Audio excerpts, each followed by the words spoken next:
Nagsisimula na ang paghahanda para sa State of the Nation Address ni Pangulong Bongbong Marcos sa Hulyo. May ulat on the spot si Tina Panganiban Perez. Tina? Rafi, nagsagawa ngayong umaga ang Presidential Security Command ng inspeksyon at walkthrough sa Kamara bilang paghahanda sa ika-4 na State of the Nation Address ni Pangulong Bongbong Marcos. Kasama nilang nag-ikot ang ilang tauhan ng Legislative Security Bureau ng Kamara, Philippine National Police at MMDA. Sinuyod nila ang mga daraanan ng Pangulo kabilang ang rear exit na karaniwang entrance ng Pangulo, North Entrance, Main Lobby, Session Hall, pati ang Eugenio Perez Lounge kung saan nananatili ang mga bisita ng mga kongresista at iba pang opisyal ng Kamara. Nauna rito nitong Martes ay nagpulong ang ilang opisyal mula sa Kamara, Senado at Office of the President.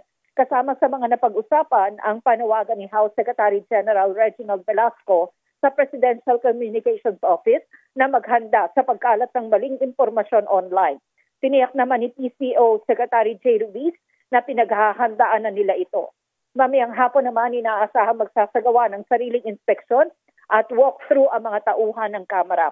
Ayon kay House Secretary General Reginald Velasco, nakapagpalabas na sila ng mga imbitasyon sa mga dadalo o inaasahang pupunta sa zona ng Pangulo. Kasama rito sa mga inimbitahan ay si Vice President Sara Duterte. Pero ayon kay SecGen, nagpadala na raw ng sulat ang Office of the Vice President na hindi dadalo ang Vice Presidente. Pero ayon kay Velasco, patuloy pa rin ang paghahanda ng Kamara para sa posibleng pagdating ng Vice Presidente, kabilang ang paglalaan ng upuan para sa kanya sa VIP area sa Session Hall at pagkakaroon ng holding room para sa Vice Presidente at mga magiging kasama niya. Rafi? Maraming salamat, Tina Panganiban Perez.